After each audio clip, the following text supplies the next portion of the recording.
Well, let me start by thanking the organizers for having me and us to chair this exciting opening of the Getting Down to Business in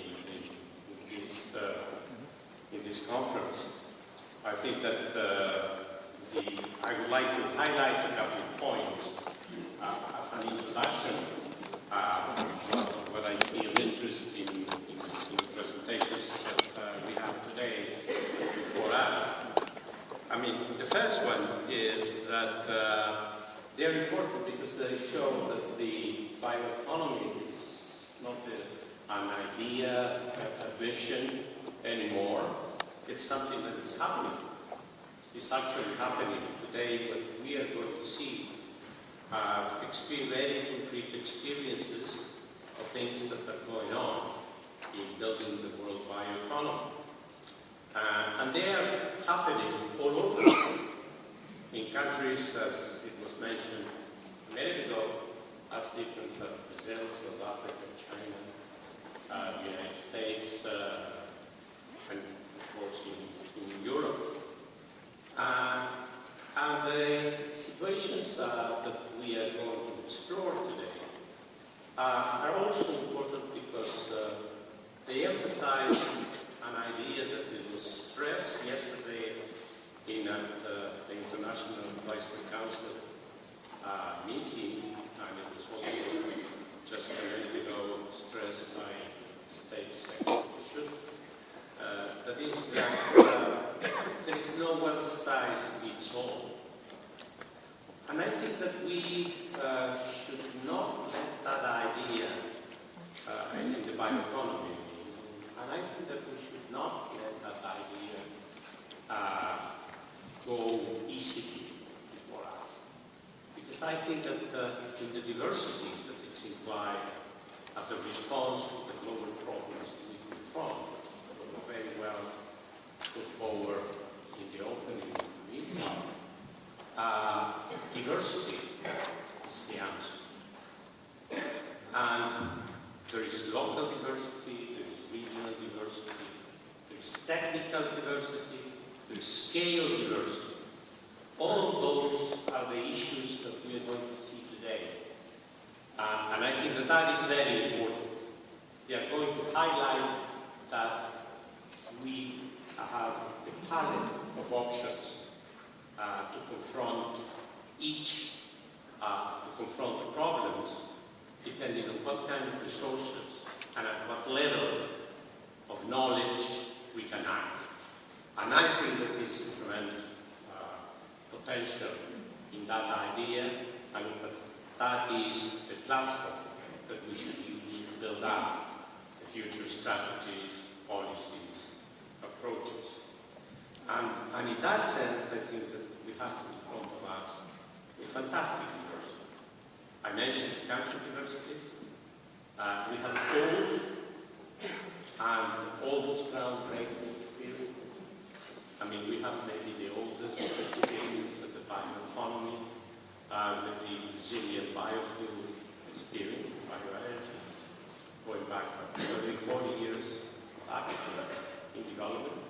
And we will be also talking about genomics and what is starting the new biology is starting to offer us in terms of finding ways, technical ways of reconciling what we do to fit our needs, learning from nature. And I think that that is very interesting diversity. I mean, in terms of technologies and experiences. We have public sector experiences or cases, very strong public sector experiences, such as the one in South Africa, and private sector initiatives, as the one that our friend from the US is going to show us. So, with that as an introduction, I think we have in front of us a real world tool, and I will to introduce more specifically our speakers. Okay, thank you very much, Eduardo, for setting the stage. Please fasten seatbelts. We move into a high-speed Berlin. Wow. You know, that is probably not the best place to start because Berlin tries to put a new airport in operation from Barcelona. Now we go to the US, we go to South Africa, we go to South America, we come back to Europe. It is a demanding tour, but more intellectually. More intellectually. We will talk about synthetic biology when we touch down. We will talk about activities around the BGI in China with large-scale sequencing and editing.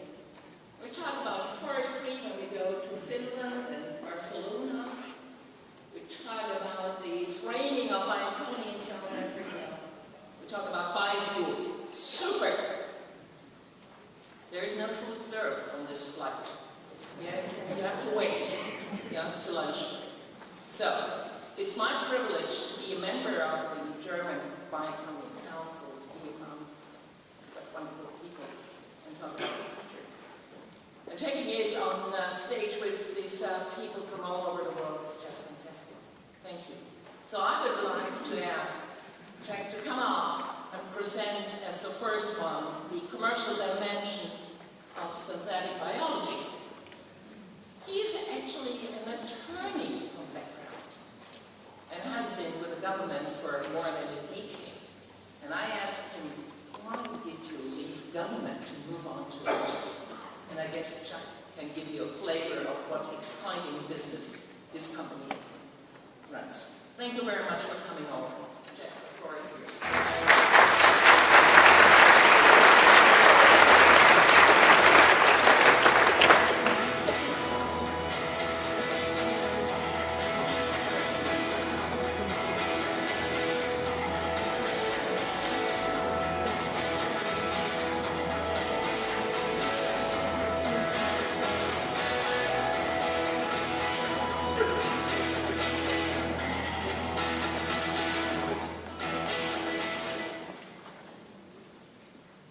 Well, it's a real pleasure for me to be here.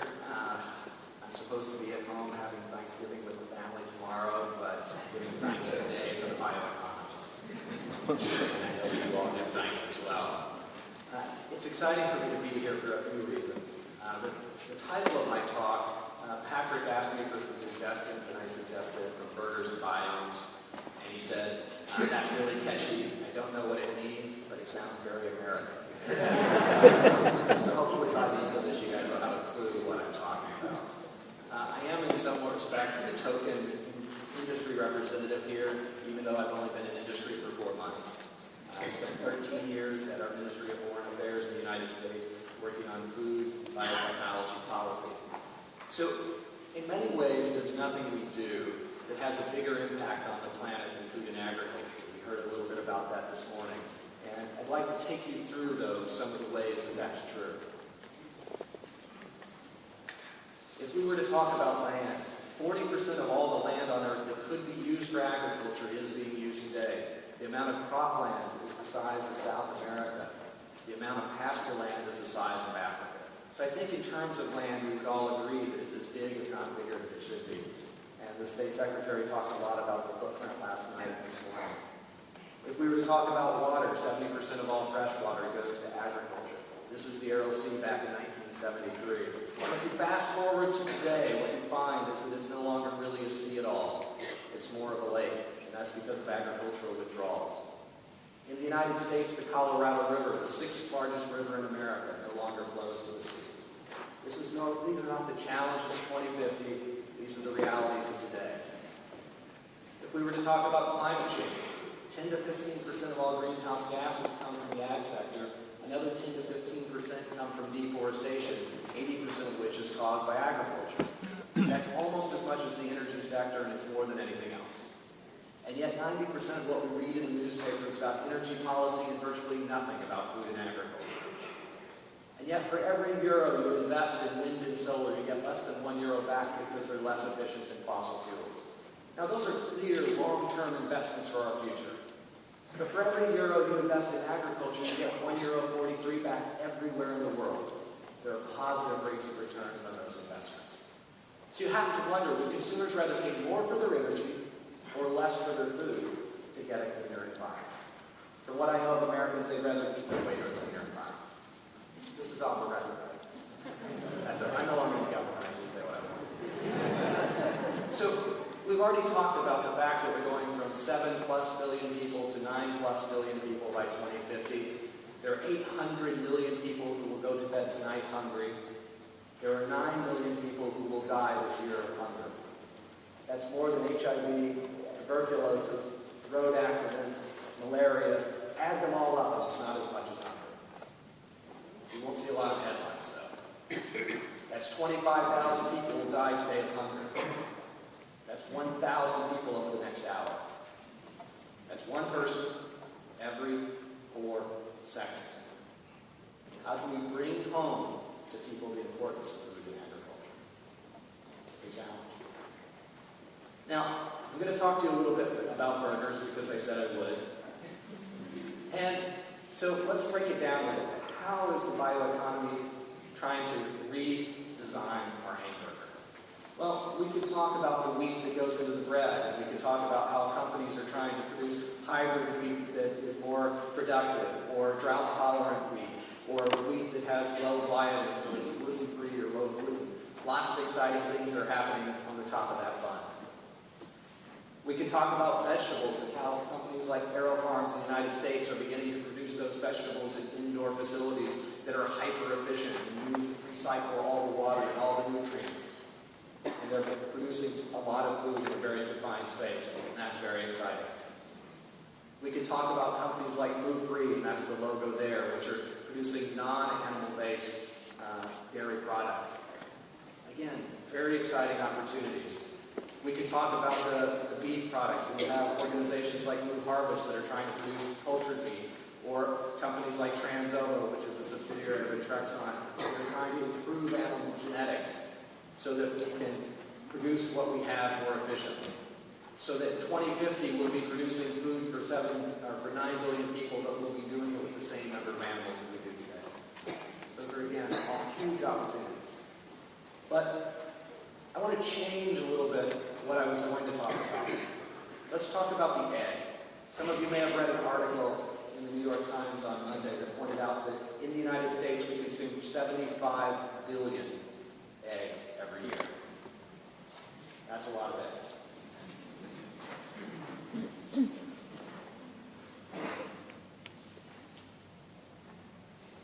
now we have companies like Hampton Creek and Clara Foods that are saying we don't need the hens to produce those eggs. Hampton Creek's approach is to produce plant-based egg substitutes. And so they're deconstructing the LOP from Canada in order to be able to do that. And then they're doing the chemistry of what an egg would do, and they're putting it into mayonnaise, and they're putting it into cookies and other products. And that's exciting. And companies like Clara Food are again taking a biotechnology approach to be able to produce an egg without the chicken or the hen. And that's exciting because only about 14 billion of those eggs are shelled eggs that people are actually consuming. The rest of it are going into products that we don't even know it. How many people buy cookies because they have eggs in them? They're ingredients. But if you think about it, 75 billion eggs, that's about 12 billion kilos of animal feed. It's huge. When you think about the footprint of agriculture, remember, the size of pasture land is the size of Africa, and the amount of cropland is the size of South America, and most of that cropland is going to animal feed.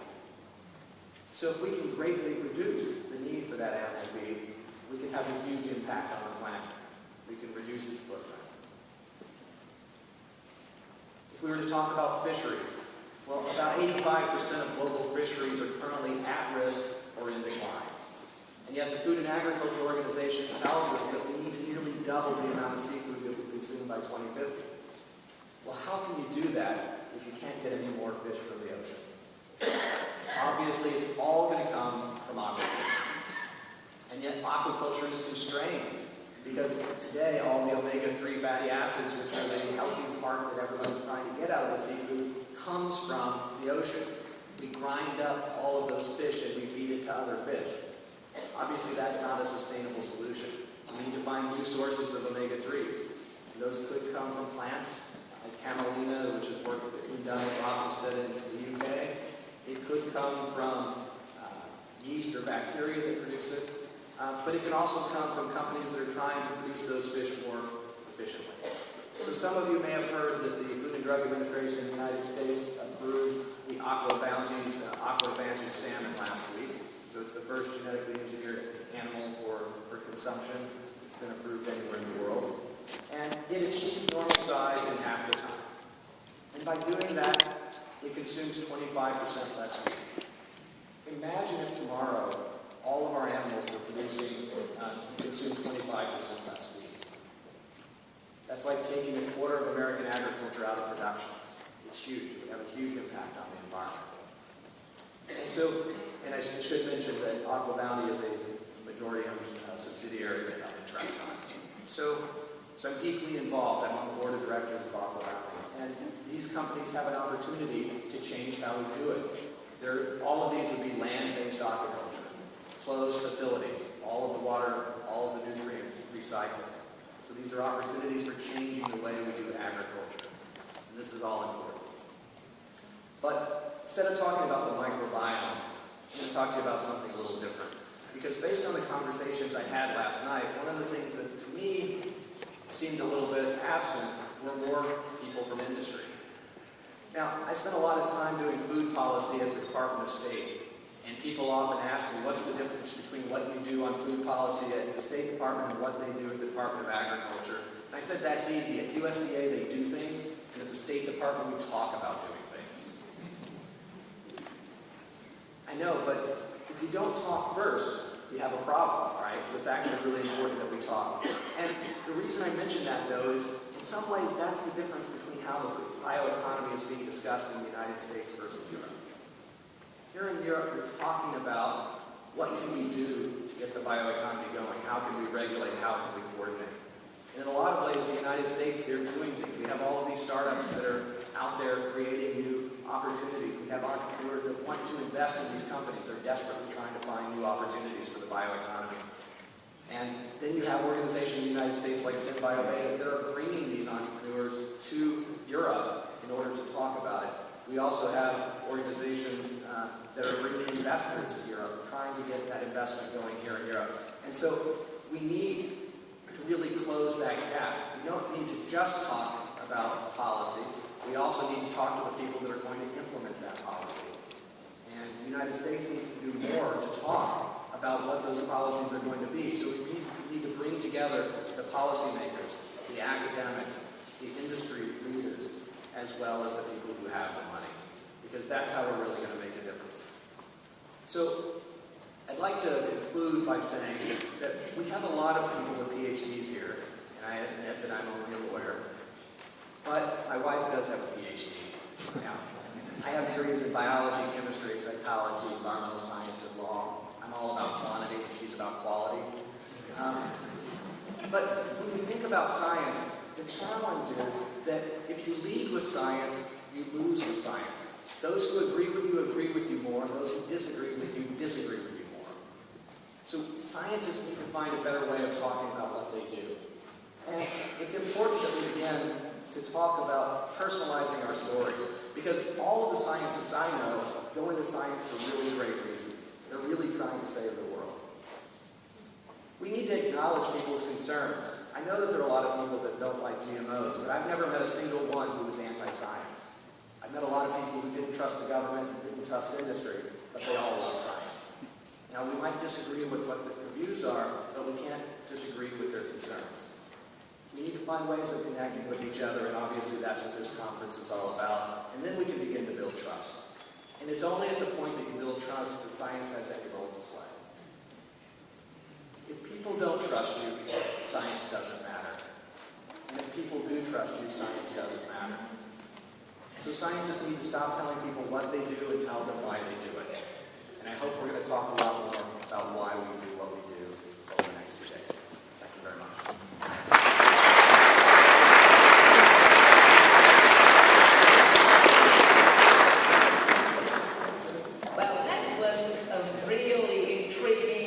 Start, wasn't it? Fantastic. for addressing how we have in the end to take consumers, taxpayers along.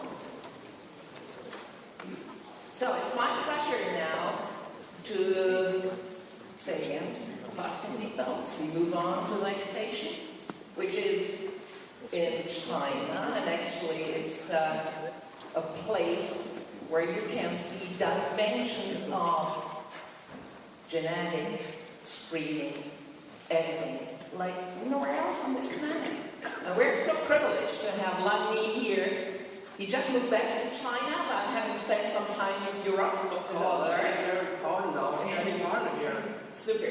So he runs the business of the BGI, and he started out in doing real hard work in genetics and developing the tools also for epigenetics, and now he's much more into money making. Okay, thank you very much for coming over and giving us a flavor of what you do. Thank you. Thanks.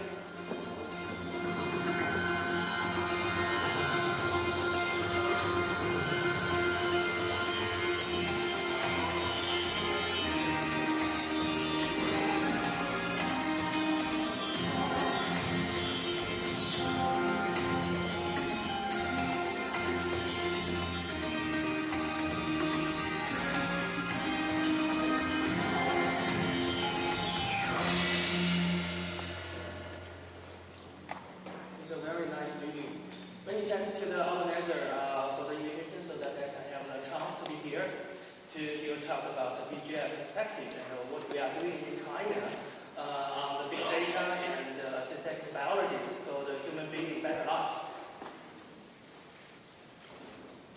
So BGI, we separate our total working flow into these three parts. The first one, that is read.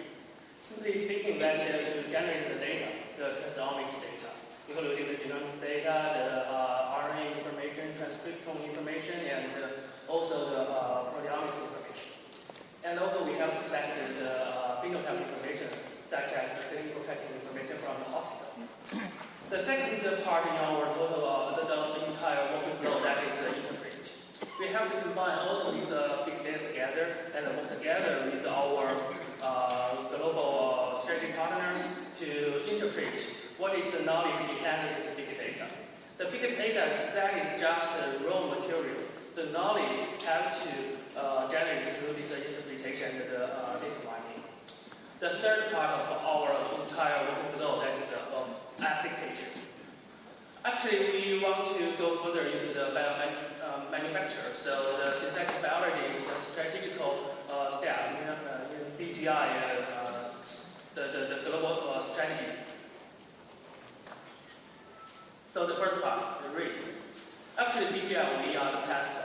Okay, so we just have the muscle. We do not have enough brain. So we set up our sequencing platform and work together with our global partners. So we provide the platform and we work together with the experts in different fields and to generate the used data. And besides the sequencing, we also have the mass spectrum platform to generate the proteomics platform.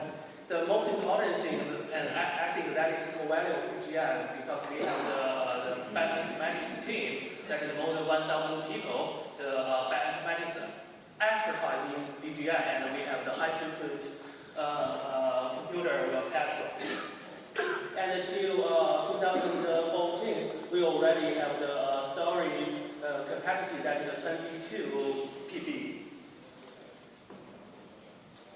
I just emphasize that the BGI we just declared as the muscle part. Our brain, that is our partner.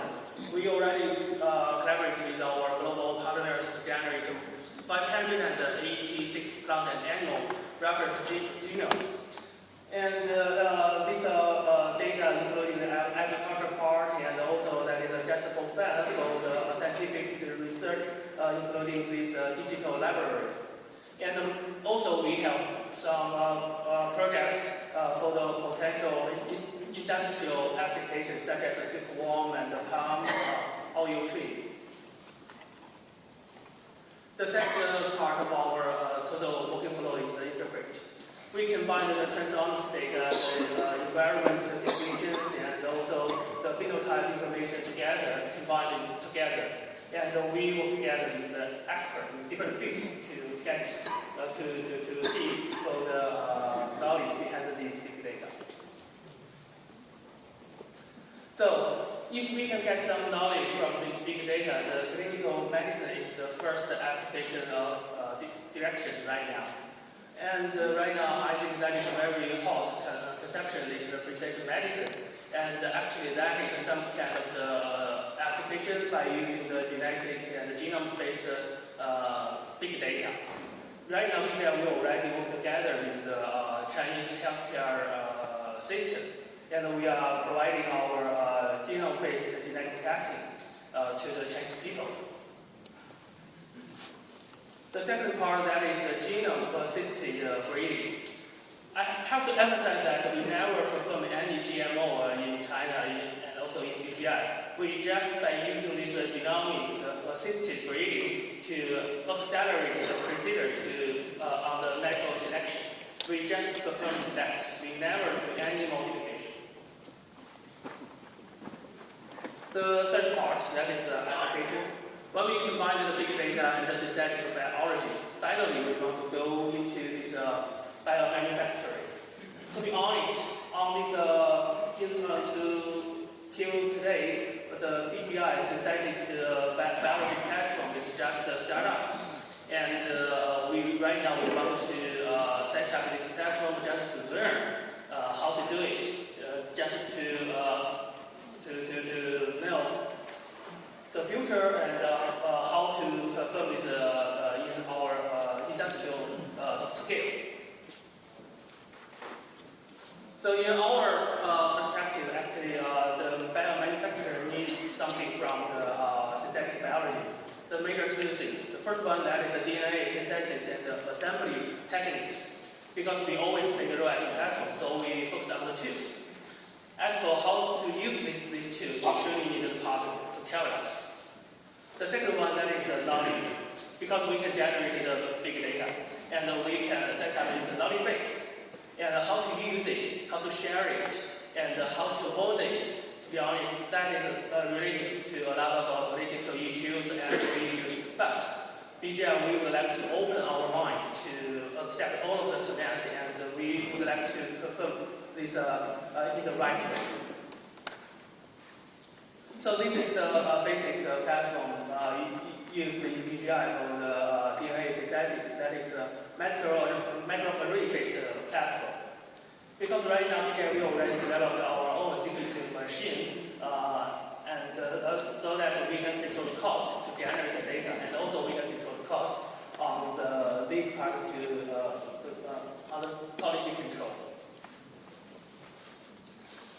So the future of biomanufacturing in BGI perspective, that is read by the sequencing and write by the synthesis. So where is the bridge between the sequencing to the synthesis? To be honest, I think that's the international collaboration. And also that should be the big data and this synthetic technology platform development. Finally, I want to emphasize something happened in China, because when we talk about the big data, when we talk about the synthetic biology, when we talk about all of these platform establishments, there are a lot of political issues, the ethical issues. We have to work together with the politicians, work together with the scientists, work together with the clinicians, and finally, we have to serve. We have to serve the people, the public people. That is our final target. So, BGI, in China, BGI, we work together with the Chinese government to set up this China National Gene Bank. All of the data, all of the sample belongs to the country. That is the state property. In other words, belongs to the public people. So BGI, we co-invest in this organization. We play the role on the chief operator. We help this organization on the commercialization part. We help this organization on the global network establishment. So that is BGI, our responsibility. We have to seeking for the right strategical partner globally into the Chinese market to serve the Chinese people. The Chinese government, right, they are ready on the investment, and also they are ready on the new, to modify some proper policy, but they need some commands, they need some outbreak to tell them how to do it. So BGI, we can play the role on the technical part, but we need the strategic partner on the science part, on the critical part. Actually, as my ending, the ending sentence that I just want to emphasize that BGI is a group. We have the non-profit organization part, and also we have the commercial part.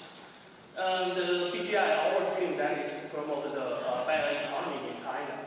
So actually, to be honest, I think that is the difference between BGI from the other companies. We are not the Wall Street driven.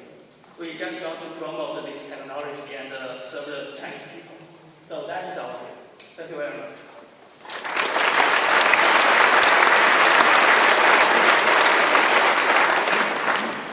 Fasten seatbelts, huh?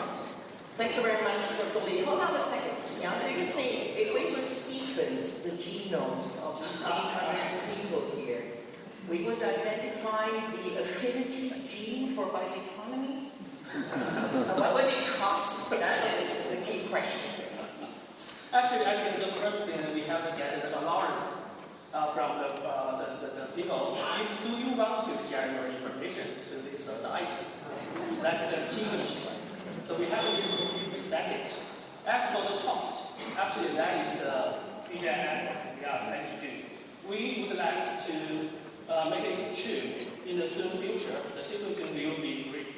But how to generate this knowledge, how to serve the people, that should be provided, and that should be help the people for the better life. Okay, well that was an offer. Get your genome done for free. But I can tell you, being in the other world, phenotyping as well is very important. It is even more demanding. So if you want to find this affinity gene, now we have to work for the next few days. Thank you very much. Thank you.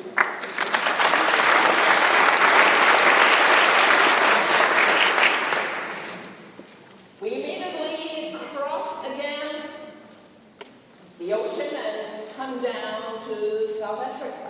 And it's my pleasure to introduce briefly Ben Graham. He is Mr. BioEconomy Strategy in South Africa. He was instrumental in getting it on track last year, and he is now the supervisor in terms of checking